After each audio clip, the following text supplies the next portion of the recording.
Hey guys, it's Barratt with the Gimpy Camper. So I just wanted to tell you guys that I installed a third Valterra EZ valve.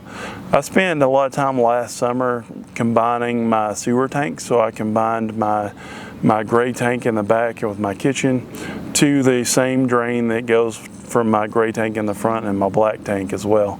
And so that way I don't have to pull up multiple different areas whenever I'm dumping a tank, or if we're hooked up to full hookups, I don't have to have more than one hose like going crazy, which even at a full hookup place, I usually still use the tanks because I don't like the hoses laying around.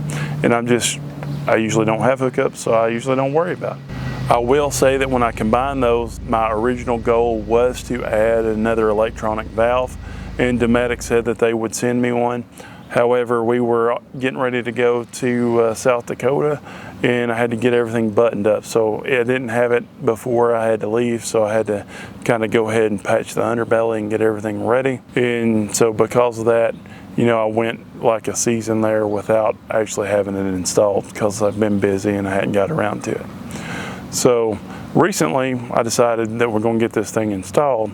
And one question that I had whenever I got the other ones installed was like, how fast do they work? What's it look like? What's the mechanism like? And because of that, that prompted me to make this video before I get these valves installed, which they are installed now, but I took the clips that I needed before installing it, obviously. So one thing that I wanted to know, because when you flip the button, you don't really know how long that takes to like open and close. It's pretty quick, it's only a couple of seconds.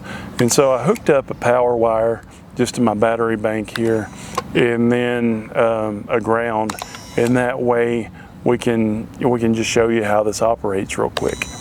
And as far as that goes, I will say that there's only a few feet of wire from the remote control to the valve, and if you want to extend that, you can extend it as far as you want, but you have to have 3 wires. Whenever I did the original drain work, I did put 2 wires, so I didn't have the 3rd wire for the control, and because of that I had to get back into a lot of stuff that I wouldn't have had to had I ran 3 wires. So that's step 1. In knowing if you're going to do this, you need 3 wires. So you need all 3 of those to go from the valve to the controller. So after we got everything hooked up here with just our mock power wire, I can show you when you flip this controller to the open position, this thing opens pretty quickly. Essentially, you can also see that, you know, it does have a manual function where you can just take a clip off and you can just use the manual valve and open it and close it if you need to, which is good for like an emergency situation. It would be really good if you had like a valve in an area where you did not have to actually get into the underbelly. All 3 of mine are sealed up, so you still have to cut all that open in order to get in there and override it. But at the same time, I like it that way because it's protecting it from freezing that way too. Essentially, as you can see here, the controls to open and close these valves is just a rocker switch. Whenever you push it to the open position, it does have a little light that lights up on there so you know that it's open. And like I say, it's a pretty quick process as well. There's not really anything else you can say about it. The back plates on the switch, it comes with an extra one. It comes with a black one mounted, but if you're using it on a gray tank, you can swap that out and have a gray back cover. So it makes it easier to know which is the black tank and which tanks are gray tanks. All in all, I've had the other 2 Valterra valves, EZ valves, for a couple of years now. They've worked great, not had one single issue with them.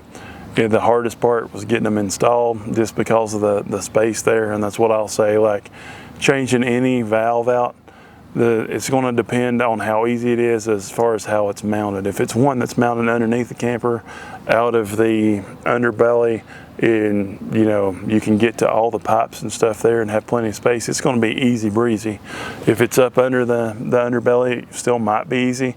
But the way my 2 main tanks are, they're side by side, and the pipes come out in the middle, and there wasn't enough space, so we had to deal with that, and that was a whole nother issue by itself. I'll put a video to that install up here. I actually just paid my friend with the RV shop at Shelburne RV to fix all that because it made me so mad I was about to drive this thing off a cliff.